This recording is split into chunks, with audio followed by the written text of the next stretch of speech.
Circus. आज की कहानी अमेरिका के सर्कस नाम के होटल के सच्ची घटनाओं पर आधारित है। डैनियल को उसके पापा अपने साथ लास वेगास के फेमस सर्कस में लाए थे। ये दुनिया का इकलौता परमानेंट सर्कस माना जाता है, जो साथ ही में एक होटल भी है। डैनियल को तो सर्कस का इतना शौक नहीं था, पर उसके पापा बहुत ही ज्यादा एक्साइटेड थे। वो चाहते थे कि जैसे बचपन में वो खुद सर्कस देखा करते थे, वैसे ही उनका बेटा भी सर्कस देख पाए। पर डैनियल सर्कस में कुछ खास इंटरेस्टेड नहीं था और वो बस अपने पापा का मन रखने के लिए उनके साथ आ गया था। सर्कस के पास पहुंचते ही वहां की हवा में मानो एक अलग सी ही एक्साइटमेंट थी।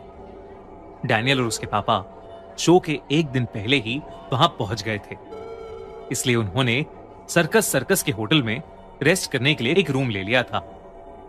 रिसेप्शनिस्ट ने उन्हें रूम नंबर 123 की चाबी थमाई और वो दोनों ऊपर चले गए। होटल के उस फ्लोर पर चढ़ते ही उन दोनों को एक अजीब सी घुटन महसूस हुई। डैनियल के पापा रूम का दरवाजा खोलने लगे। तभी डैनियल को अपने कान में किसी बच्चे के हंसने की हल्की सी आवाज आई। डैनियल तुरंत मुड़कर इधर उधर देखने लगा, पर आसपास कोई नहीं था। डैनियल ने अपने पापा से कुछ नहीं कहा और दरवाजा खुलने पर वो उनके साथ रूम के अंदर चला गया। लेकिन रूम खुलते ही डैनियल और उसके डैड दंग रह गए, क्योंकि उनके पूरे रूम का सभी सामान इधर उधर बिखरा हुआ था। ऐसा लग रहा था कि जैसे रूम में कोई तूफान आया हो। वो दोनों सीधा रूम से बाहर निकले और फ्लोर पर काम कर रहे हाउसकीपर को आवाज लगाकर बुलाने लगे। हाउसकीपर के आते ही वो उसे रूम दिखाने ले गए, तो रूम का सभी सामान अपनी सही जगह पर रखा हुआ था। डैनियल और उसके डैड को अपनी आंखों पर विश्वास ही नहीं हो रहा था। अभी कुछ ही देर पहले उन्होंने अपनी आंखों से रूम की बिगड़ी हुई हालत देखी थी, पर अब सब कुछ बिल्कुल सही तरीके से रखा हुआ था। डैनियल के पापा जैसे ही उस हाउसकीपर से थैंक यू कहने के लिए मुड़े, वो हाउसकीपर वहां था ही नहीं, बल्कि वो पूरे कॉरिडोर में कहीं नहीं दिख रहा था। डैनियल और उसके पापा को सब अजीब तो लग रहा था, लेकिन उन्होंने उसे इग्नोर किया और रूम में आकर रेस्ट करने लगे। डैनियल के पापा की बेड पर जाते ही आंख लग गई, पर डैनियल बिल्कुल भी थका हुआ नहीं था, इसलिए वो अपने पापा के सोते ही छुपके से रूम से बाहर चला गया। होटल के कॉरिडोर में चलते हुए डैनियल ने देखा कि एक अजीब सी दिखने वाली औरत एक रूम के अंदर एंटर कर रही है। डैनियल थोड़ा आगे चला, लेकिन डैनियल को वो औरत किसी और के रूम में घुसती हुई दिखाई दी। डैनियल को यह बात बहुत अजीब लगी, पर फिर भी वो कॉरिडोर में आगे चलता रहा। लेकिन जब उसे वो औरत तीसरी बार किसी और रूम में जाती दिखी, तो वो अचानक घबरा उठा। उसने सोचा कि उसे चुपचाप वापस अपने रूम में चले जाना चाहिए, लेकिन वो जैसे ही पीछे मुड़ा, उसने देखा कि कॉरिडोर के एंड में वही औरत खड़ी थी और वो डैनियल को ही घूर रही थी। उसकी आंखें पूरी तरह से लाल थीं, उसके बाल बिखरे हुए थे और चेहरा बेहद डरावना लग रहा था। जब डैनियल ने ध्यान से उसे देखा, तो उसके हाथ नॉर्मल से बहुत ज्यादा लंबे थे, जिन्हें देखकर डैनियल सुन। इस वीडियो में आगे बढ़ने से पहले मैं आपको हुकम के बारे में बताना चाहता हूं। एक राइटर अपने पेरेंट्स की एशेज लेकर आयरलैंड के होटल में जाता है, जहां उसके पेरेंट्स कभी अपने हनीमून पर आए थे, पर उस राइटर को यह नहीं पता होता कि वो होटल हॉन्टेड है, और वो फंस जाता है उस हॉन्टेड होटल के अंदर, जहां एक विच यानी एक चुड़ैल उसका इंतजार कर रही है। हुकम शायद इस साल की सबसे डरावनी मूवी होने वाली है, और सबसे क्रेजी बात यह है कि मैं दिव्य अपनी खूनी मंडे फैमिली के लिए हुकम का एक स्पेशल मूवी प्रीमियर कर रहा हूं नोएडा में। तो अगर मेरे साथ हुकम देखनी है तो पिन कमेंट में दिया हुआ फॉर्म फिल करो। लकी विनर्स को 14 मई को नोएडा में मूवी प्रीमियर का फ्री इनवाइट मिलेगा, और हम सब पॉपकॉर्न और कोल्ड ड्रिंक के साथ इस मूवी हुकम का मजा उठाएंगे। और सिर्फ मूवी ही नहीं, उसके बाद हम बैठकर उसके हिडन मीनिंग्स, थ्योरीज और आपके रिएक्शंस पर भी बात करेंगे। तो मिलते हैं 14 मई को। Link in the pin comments. पड़ गया था। तभी अचानक से डैनियल के कान में धीमे से किसी बच्चे के रोने की आवाज गूंजी। दूसरी तरफ रूम में डैनियल के पापा की आंख खुली, तो उन्होंने देखा कि उनके साथ कोई सो रहा है। उन्हें लगा कि डैनियल भी थक कर उनके साथ ही सो गया होगा। लेकिन जैसे ही वो डिनर के लिए डैनियल को उठाने आगे बढ़े, उन्होंने जो देखा उससे उनका दिल ही दहल गया। डैनियल के पापा ने उसके ऊपर से चद्दर उठाई तो उस चद्दर के नीचे डैनियल नहीं बल्कि एक बच्चे की लाश पड़ी थी। उस बच्चे की पूरी बॉडी नीली पड़ी हुई थी और ऐसा लग रहा था कि जैसे उसकी नसें बाहर आ रही थीं। उस बच्चे के सर पर गोली का निशान भी था। डैनियल के पापा उस बच्चे की बॉडी को देखते ही चीख पड़े कि तभी उस बच्चे की लाश की आंखें खुल गईं। वो देखकर डैनियल के पापा उस रूम से बाहर भागे और डैनियल को ढूंढने की कोशिश करने लगे। वो जोर जोर से डैनियल को आवाज लगाकर पुकारने लगे, पर डैनियल का कोई अता पता ही नहीं था। तभी उस होटल के कॉरिडोर में डैनियल के पापा को वही लंबी हाथ वाली औरत दिखी जो पहले डैनियल को दिखी थी। वो डैनियल के पापा को बहुत ही गुस्से भरी आंखों से देख रही थी। डैनियल के पापा तो उस औरत को देखकर ही कांप उठे थे। अचानक ही उस औरत के हाथ लंबे हो गए और उसने डैनियल के पापा की गर्दन पकड़ ली और उन्हें हवा में उठा लिया। उस औरत ने डैनियल के पापा पर चीखते हुए पूछा, मेरे बच्चे को क्यों मारा? डैनियल के पापा उसे देखते देखते बेहोश हो गए। जब उनकी आंख खुली तो वो अपने ही रूम में थे और उठते ही उन्होंने देखा कि जमीन पर डैनियल लेटा हुआ था।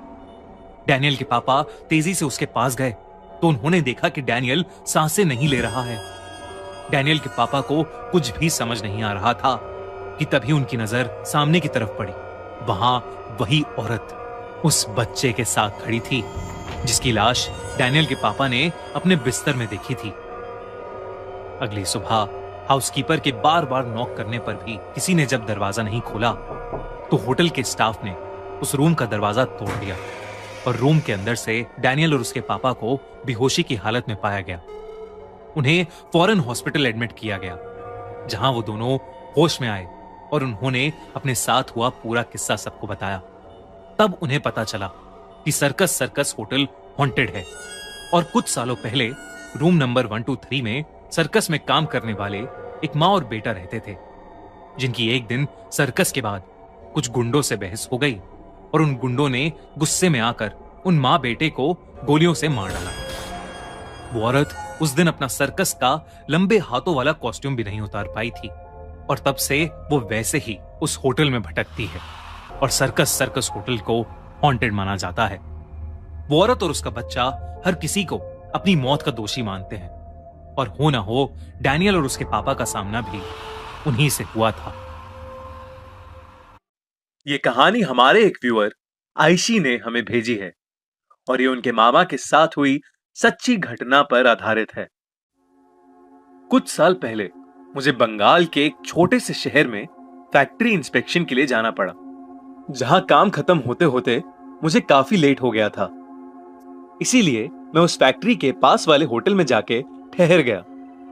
जब मैं वहां पहुंचा तो रिसेप्शनिस्ट ने मुझे बताया कि सारे रूम्स फुल हो चुके हैं। काफी रात हो चुकी थी और बाहर बहुत ज्यादा ठंड थी। इतनी देर रात मैं कहां जाता।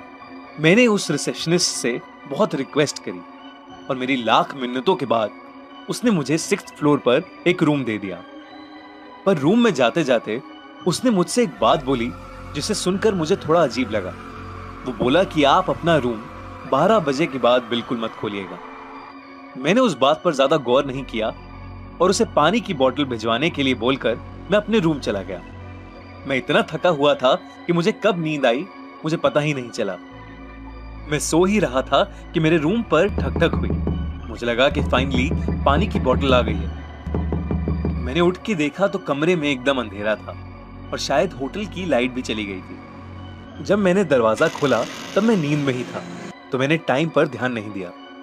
दरवाजे पर एक आदमी था जिसका पूरा मुंह एक सफेद शॉल से ढका हुआ था। उसके एक हाथ में लालटेन थी और दूसरे हाथ में पानी की बोतल। जैसे ही मैं पानी की बोतल लेने के लिए आगे बढ़ा, वो आदमी थोड़ा पीछे हो गया और होटल की बालकनी की तरफ चलने लगा। मैं उस पर चिल्लाते हुए आगे बढ़ा, लेकिन वो मेरी बात ही नहीं सुन रहा था। अरे पानी की बोतल तो देके जाओ। मुझे गुस्सा आ गया और मैंने उस आदमी का हाथ पकड़ लिया। वो एक पल के लिए रुका और पीछे मुड़ा। फिर जैसे ही मैंने उससे पानी छीनने की कोशिश करी, वो आदमी मेरे ऊपर जोर से चिल्लाया और उसकी शॉल उसके मुंह से हट गई। मैंने जो देखा वो देखकर मैं हक्का बक्का रह गया। उस आदमी की आंखें नहीं थी, सर ऊपर से खुला हुआ था और पूरा चेहरा जला पड़ा था। मैं एकदम से बहुत ज्यादा घबरा गया और तुरंत अपने कमरे की ओर वापस भागा। मैंने देखा कि घड़ी में 1:30 बज रहा है और तब मुझे उस रिसेप्शनिस्ट की बात याद आई। तभी मेरे रूम में वापस ठक ठक हुई। मैंने इस बार दरवाजा नहीं खोला और रिसेप्शन पर कॉल लगाया। रिंग बजती रही लेकिन किसी ने भी फोन नहीं उठाया। मैं सारी रात दरवाजे पर ठक ठक की आवाज से बहुत ज्यादा डर गया था और सुबह सूरज निकलते ही मैंने रिसेप्शनिस्ट के पास जाकर उसे खूब डांटा। तब उस रिसेप्शनिस्ट ने मुझे बताया कि कुछ साल पहले रात के 12 बजे के बाद उस होटल के 6th फ्लोर पर एक आदमी ने खुद को जलाकर सुसाइड की थी। उसके बाद से उस आदमी की आत्मा उसी फ्लोर पर भटकती है और उस रूम में रुकने वाले लोगों में से कुछ लोग 6th फ्लोर की बालकनी से गिरकर मर भी चुके हैं और इसीलिए वो 6th फ्लोर का कोई भी रूम किसी को अलॉट नहीं करते। ये सुनकर मैंने खुद को खुशनसीब माना कि मैं जिंदा हूँ और सुबह सुबह ही उस होटल से निकलकर वापस अपने घर आ गया। मुझे आज तक रात में 12 बजे के बाद घबराहट महसूस होती है और उस आदमी का डरावना चेहरा मुझे ढंग से सोने नहीं देता। रॉन एक बहुत बड़ी मल्टीनेशनल कंपनी का मार्केटिंग हेड था। अच्छी सैलरी होने के साथ साथ उसकी जॉब में काफी ट्रैवल भी करना पड़ता था। अपने खुद के घर से ज्यादा तो वो होटल्स में रहता था। ऐसी ही एक रात वो अपनी एक बहुत इंपॉर्टेंट क्लाइंट मीटिंग से अपने होम टाउन वापस लौट रहा था। मौसम काफी खराब था और रास्ते में अचानक बहुत तेज बारिश होने लगी। रॉन के ड्राइवर के लिए गाड़ी चलाना मानो इम्पॉसिबल सा हो गया था। इतनी तेज बारिश में ड्राइवर को कुछ भी ढंग से नहीं दिख रहा था। कुछ समझ ना आने पर रॉन ने ड्राइवर को बोलकर गाड़ी एक होटल के सामने रुकवा दी। वो होटल बहुत पुराना सा लग रहा था, पर उस हाईवे पर वो एक लौता होटल था। रॉन ने ज्यादा ओवरथिंक नहीं किया और होटल के अंदर चला गया। वो सोच रहा था कि वो आज की रात उस होटल में रुक जाएगा और सुबह जब बारिश रुकेगी तो वो अपने घर वापस लौट जाएगा। होटल में एंटर करते ही रॉन को रिसेप्शन पर एक लड़की दिखी। वो थोड़ी अजीब सी दिख रही थी, जैसे कई रातों से सोई नहीं हो, पर रॉन ने उस बात पर ज्यादा ध्यान नहीं दिया। वो बहुत थका हुआ था और बस रूम में जाकर सोना चाहता था। इसलिए उसने जल्दी से जाकर रिसेप्शन पर बैठी उस लड़की से होटल रूम की रिक्वेस्ट की। उस लड़की ने रॉन का आइडेंटिटी प्रूफ लेकर उसे रूम नंबर 303 की चाबी पकड़ा दी। वो होटल में लगी लिफ्ट की ओर गया और बटन दबाकर लिफ्ट के आने का इंतजार करने लगा। लिफ्ट के आते ही रॉन ने उसमें घुसकर 3rd फ्लोर का बटन प्रेस किया। जैसे ही लिफ्ट के दरवाजे बंद होने लगे, वो रुक कर दोबारा खुले, जैसे मानो किसी ने बाहर से अपना हाथ लिफ्ट रोकने के लिए अटकाया हो। रॉन को यह चीज बहुत अजीब लगी, पर लिफ्ट की खस्ता हालत देखकर उसने इसे इग्नोर करना बेहतर समझा और डोर क्लोज के बटन को प्रेस कर दिया। लिफ्ट बंद होने के बाद ऊपर की तरफ जाने लगी। तभी रॉन की नजर लिफ्ट के फ्लोर बटन्स पर पड़ी। उसकी नजरों के सामने ही 3rd फ्लोर वाले बटन पर जल रही लाइट एकदम से बंद हो गई और 5th फ्लोर के बटन की लाइट अपने आप जल गई। ये देखकर रॉन थोड़ा सहम गया और उसने तेजी से 3rd फ्लोर के बटन को बार बार दबाना शुरू कर दिया, पर लिफ्ट का कोई भी बटन अब काम नहीं कर रहा था। रॉन को बहुत अजीब लग रहा था और बटन्स को प्रेस करने की कश्मकश में रॉन को महसूस हुआ कि कोई उसके पीछे खड़ा उसकी गर्दन के पास सांसें ले रहा है। रॉन तुरंत पीछे पलटा, लेकिन उसे कोई नहीं दिखा। रॉन को अब घबराहट होने लगी थी। लिफ्ट 4th फ्लोर तक पहुंच गई थी। रॉन का दिल मानो उसके शरीर से बाहर धड़क रहा था। कि उसी समय लिफ्ट के अंदर जल रही एक छोटी लाइट भी बंद हो गई। लिफ्ट वहीं रुक गई और रॉन लिफ्ट के दरवाजे को जोर जोर से पीटने लगा। हेल्प, हेल्प मी, कोई है? Somebody please help. वो जोर जोर से चिल्ला ही रहा था कि अचानक अंधेरे में रॉन के मुंह पर एक हाथ आ गया, जिससे उसकी आवाज निकलनी बंद हो गई और उसके दाहिने कान में जोर से एक आवाज आई।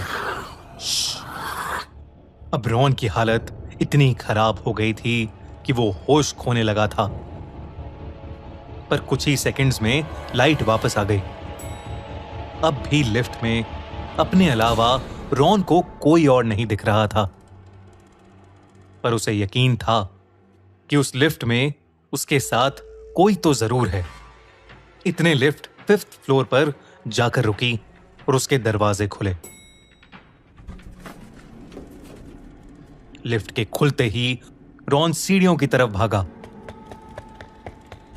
रॉन अब इतना घबरा चुका था कि उसके मुंह से चीख भी नहीं निकल पा रही थी। उसे अभी भी ऐसा लग रहा था कि जैसे कोई सीढ़ियों पर भी उसके पीछे पीछे आ रहा है। सीढ़ियों से नीचे भागते भागते उसके कानों में किसी आदमी के हंसने की आवाज गूंज रही थी।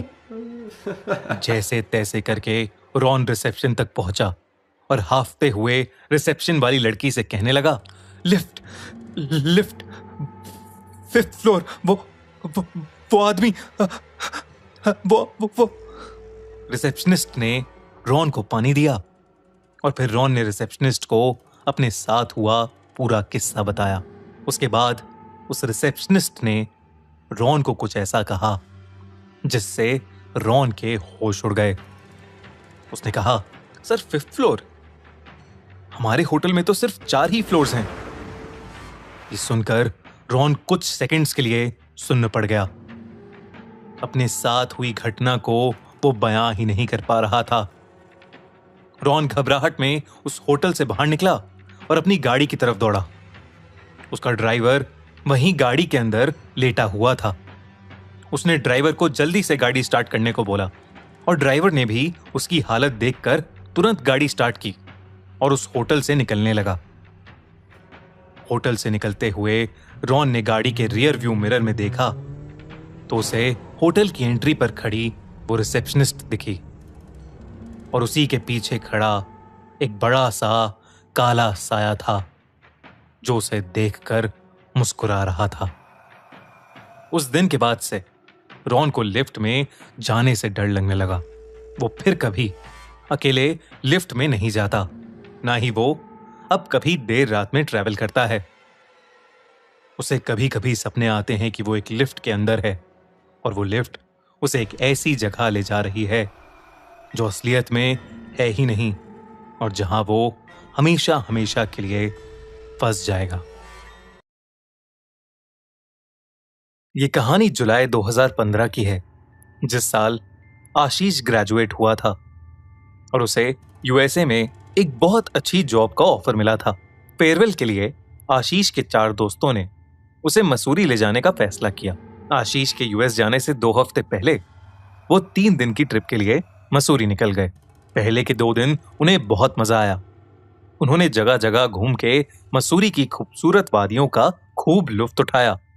पर ट्रिप के आखिरी दिन आशीष ने जिद पकड़ ली कि वो मसूरी का फेमस होटल हैवॉक देखना चाहता है। उस होटल के बारे में कुछ ऐसे किस्से पूरे मसूरी में फैले हुए थे जिसे सुनकर किसी की भी रूह कांप जाएगी। कहा जाता है कि वहां एक ब्रिटिश डचेस यानी एक अंग्रेज विडो की आत्मा घूमती है जो कि हर किसी की जान लेना चाहती है। पर आशीष ने इस सारी कहानियों को नजरअंदाज कर दिया और अपने दोस्तों से वहां जाने की जिद करने लगा। अब उसका फेयरवेल था और उसके दोस्तों ने भी उसकी बात मान ली और शायद यही उनकी जिंदगी की सबसे बड़ी गलती थी। रात के 2 बजे वो और उसके दोस्त होटल हैवॉक पहुंच गए।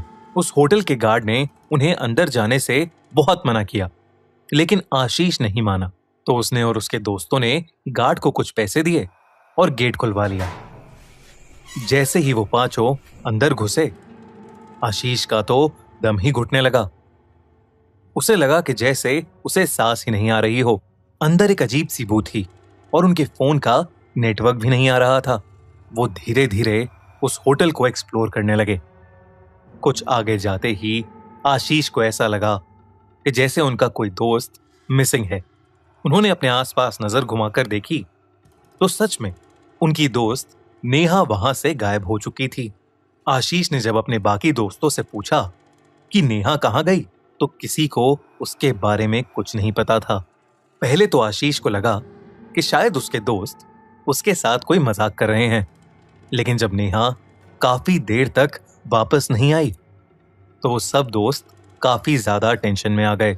आशीष के एक दोस्त रवि ने उसे गुस्से से बोला, मैंने कहा था ना यहां ना आने के लिए, लेकिन तू इतना जिद्दी है कि तूने हमारी बात नहीं मानी। पता नहीं यार नेहा कहां चली गई। आशीष का दोस्त उसे ये सब बोल ही रहा था कि अचानक उस होटल के एक कमरे से एक जोरों की चीख सुनाई दी। वो चारों उस कमरे की तरफ भागे। उस कमरे में उन्होंने जो देखा वो देखते ही उनका दिल बुरी तरह दहल उठा। नेहा उस कमरे के पंखे से लटकी हुई थी। उसकी आंखें खुली हुई थी और ऐसा लग रहा था कि जैसे वो आशीष को ही घूरे जा रही हो। ये देखते ही आशीष डर के मारे बुरी तरह चिल्लाने लगा। उसकी चीख सुनकर होटल का गार्ड भागता हुआ अंदर आया। उन चारों ने उस गार्ड की मदद से नेहा की बॉडी उतारी। आशीष के एक दोस्त ने नेहा की नब्ज चेक की और ना में सर हिलाया। नेहा दुनिया छोड़कर जा चुकी थी। उन चारों ने नेहा की बॉडी उठाई और उस कमरे से बाहर जाने लगे, लेकिन उस कमरे का दरवाजा जाम पड़ गया। आशीष पास में खड़े गार्ड की तरफ मुड़ा। उसे उम्मीद थी कि वहां का गार्ड उन्हें बाहर निकलने के लिए रास्ता बताएगा, लेकिन उसने जो देखा वो देखकर उसके पैरों तले जमीन खिसक गई। उस गार्ड की आंखें लाल पड़ गई थीं और उसकी गर्दन धीरे धीरे टेढ़ी होने लगी। कुछ ही पलों में उस गार्ड का सर धड़ से अलग हो गया और उसका सर कटा शरीर उन चारों की तरफ आगे बढ़ने लगा। इसी तरह वो जाम दरवाजा खुला और वो चारों उस रूम से भाग निकले। होटल के कॉरिडोर में भागते भागते अचानक उन्हें अपने सामने नेहा खड़ी हुई दिखी। वो नेहा को देखते ही चौंक उठे, क्योंकि नेहा की बॉडी को तो उन्होंने अपने हाथों में उठाया हुआ था। उन्हें समझ नहीं आ रहा था कि वो क्या करें। एक तरफ नेहा के जैसी हूबहू दिखने वाली एक लड़की धीरे धीरे उनकी तरफ बढ़ रही थी, तो कॉरिडोर के दूसरी तरफ उस सर कटे गार्ड का शरीर उन्हीं की ओर आ रहा था। आशीष ने दिमाग लगाया और अपनी जेब में पड़े लाइटर को उस लड़की पर फेंका, जो कि नेहा की तरह दिख रही थी। देखते ही देखते वो लाइटर उस लड़की के आर पार हो गया और तभी उस लड़की का रूप भी अचानक बदल गया। अब उनके सामने नेहा नहीं, बल्कि उसी अंग्रेज विडो की आत्मा थी, जिसके किस्से उन्होंने पहले से सुने हुए थे। उसका भयानक रूप देखकर उन चारों की हालत खराब हो गई। वो चारों कुछ सोच पाते उससे पहले ही वो औरत उनके सामने आकर खड़ी हो गई और उसने धीरे धीरे अपने लंबे हाथ उनकी ओर फैलाना शुरू कर दिया। तभी उनके एक दोस्त को दिखा कि एक कमरा खुला हुआ है। वो चारों जल्दी से उस कमरे की तरफ भागे। आशीष और उसके दो दोस्त तो उस कमरे के अंदर चले गए, लेकिन नेहा और रवि उस औरत की चपेट में आ गए। आशीष और उसके दोनों दोस्तों ने उनको बचाने की कोशिश की, लेकिन वो कुछ नहीं कर पाए। अब बस वो किसी तरह अपनी जान बचा लें, उनके दिमाग में यही चल रहा था। तभी आशीष को उस रूम में एक खिड़की दिखी जो हल्की सी टूटी हुई थी। उन तीनों ने मिलकर वो खिड़की तोड़ी और बाहर जंगल की तरफ भागे। किसी तरह उन्हें अपनी गाड़ी मिली और वो जल्दी से उसे स्टार्ट करके उस होटल हैवॉक से सीधा पुलिस स्टेशन गए। पुलिस वालों ने पहले तो देर रात में वहां जाने से मना कर दिया, लेकिन उन तीनों की हालत देखकर वो मान गए। जब पुलिस वहां पहुंची तो वहां उन्हें नेहा और रवि की बॉडी मिली। ताज्जुब से रवि और नेहा दोनों की ही सांसें चल रही थीं। उन्हें जल्दी से हॉस्पिटल ले जाया गया। पुलिस ने उस होटल में अच्छी तरह छानबीन की, लेकिन उन्हें कोई औरत नहीं मिली और ना ही उस गार्ड के शरीर का कोई नामो निशान था। पर आशीष, जो कि पुलिस के साथ ही डरा हुआ एक कोने में खड़ा था, उसे होटल के एक रूम की खिड़की से वो विधवा चुड़ैल और वो सरकटा गार्ड दोनों ही दिख रहे थे। वो चुड़ैल भी आशीष को ही घूरे जा रही थी, पर आशीष ने किसी से कुछ नहीं बोला और वो लोग वहां से हमेशा हमेशा के लिए निकल गए। आज की तारीख में आशीष और उसके चारों दोस्त सही सलामत हैं। आशीष अब यूएसए में काम करता है। उस इंसिडेंट के बाद से वो वापस कभी इंडिया नहीं आया, लेकिन आशीष और उसके चारों दोस्त जब भी उस रात को याद करते हैं तो उनकी रूह कांप उठती है।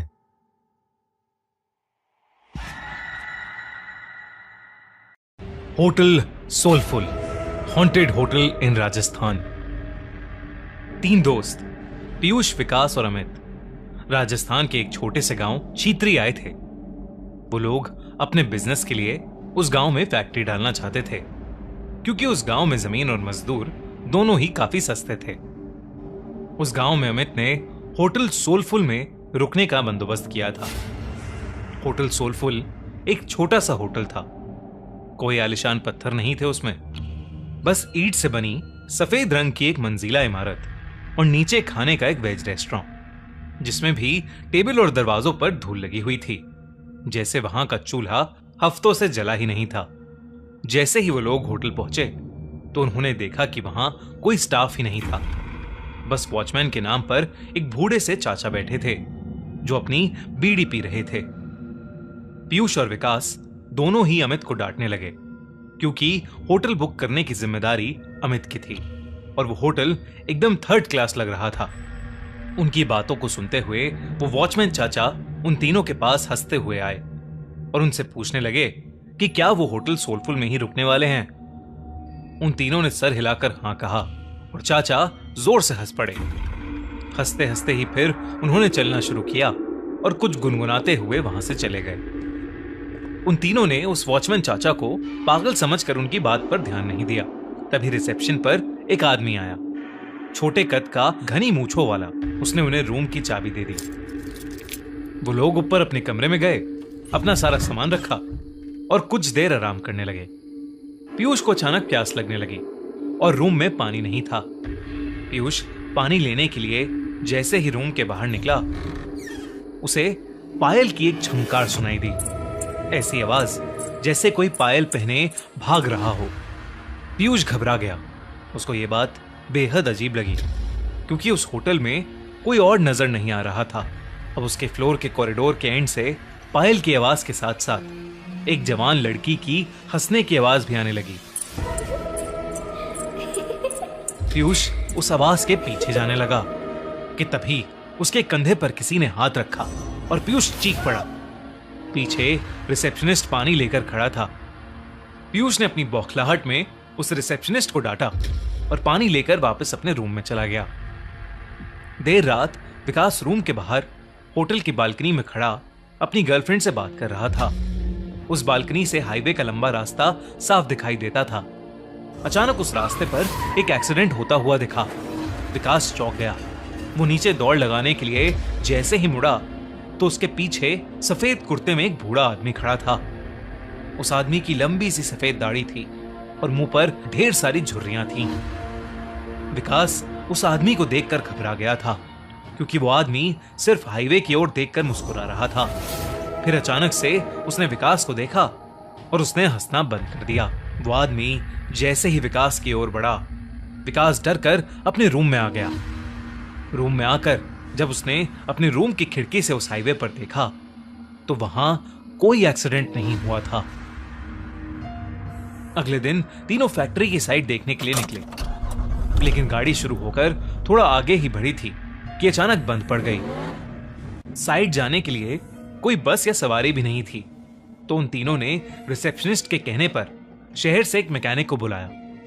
3 घंटे बाद जब मैकेनिक आया तो उसने थोड़ी देर तक गाड़ी को देखने के बाद कहा कि गाड़ी को वर्कशॉप ले जाना होगा। वो तीनों मैकेनिक के साथ ही टो करने वाली गाड़ी में चले गए और साइट पर उतर गए। साइट देखते देखते शाम हो गई थी। उनको मैकेनिक का कॉल आया कि उनकी गाड़ी पूरी तरह से बिगड़ चुकी है और वो कब तक बनेगी कहां नहीं जा सकता। अब उन्होंने वापस जाने के लिए एक ट्रक वाले से बात की और उस ट्रक वाले को होटल पर खाना खिलाने का लालच दिया। लेकिन जब उन्होंने उस ट्रक वाले के सामने होटल सोलफुल का नाम लिया, तब वो ट्रक वाला बेहद घबरा गया। उस ट्रक वाले ने उन्हें बताया कि होटल सोलफुल में भूतों का बसेरा है। उसने कहा कि होटल सोलफुल एक कब्रिस्तान पर बनाया गया था। एक नहीं बल्कि 100 से भी ज्यादा भूत वहां रहते हैं और इसलिए वहां कोई भी नहीं जाता। पीयूष और विकास के साथ हुए हादसों ने उन्हें सोचने पर मजबूर तो किया, पर अमित भूत प्रेत और सुपर नेचुरल चीजों में नहीं मानता था। उसने ये बात रफा दफा कर दी और ट्रक ड्राइवर से कहा कि वो उन्हें होटल से थोड़ा दूर ही उतार दे। बहुत मनाने के बाद वो ट्रक वाला मान गया और वो तीनों जैसे तैसे होटल पहुंचे। देर रात हो चुकी थी और तीनों कमरे में आराम कर रहे थे। अमित भी लेटे लेटे अपने फोन से खींची फोटोज देख रहा था, लेकिन अचानक वो उठकर बैठ गया। ऐसा लग रहा था जैसे उसके होश ही उड़ गए हों।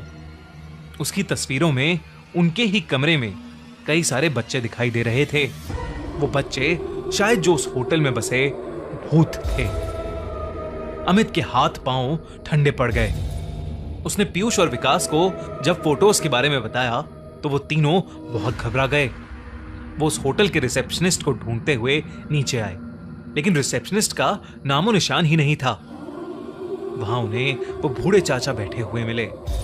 उन्होंने ये सब उन बूढ़े चाचा को बताया तो उस बूढ़े चाचा ने हंसते हुए कहा कि जब वो होटल के अंदर आए थे तो 4 आत्माएं तो उनकी गाड़ी के ऊपर ही बैठी हुई थीं। उन्होंने बताया कि होटल सोलफुल में पिछले 18 सालों से भूतों का साया था। जब से होटल बना था तब से यहाँ के भूत होटल में आने वाले लोगों को जिंदा वापस नहीं जाने देते। किसी के एक्सीडेंट्स करवा देते हैं तो किसी को आत्महत्या करने पर मजबूर कर देते हैं। फिर होटल की बालकनी की ओर इशारा करके उन्होंने बताया कि वहां देखो, वो सफेद कुर्ते में एक बूढ़ा आदमी खड़ा है। उस आदमी ने यहां होटल बनाने से मना किया था क्योंकि यह जगह कब्रिस्तान की थी। लेकिन कुछ महीनों बाद होटल के सामने वाली रोड पर उसकी एक्सीडेंट से मौत हो गई और आखिर में उस वॉचमैन ने उन तीनों को बताया कि उनकी गाड़ी ठीक नहीं होने वाली थी। वो गाड़ी अपने साथ कई साए ले गई थी।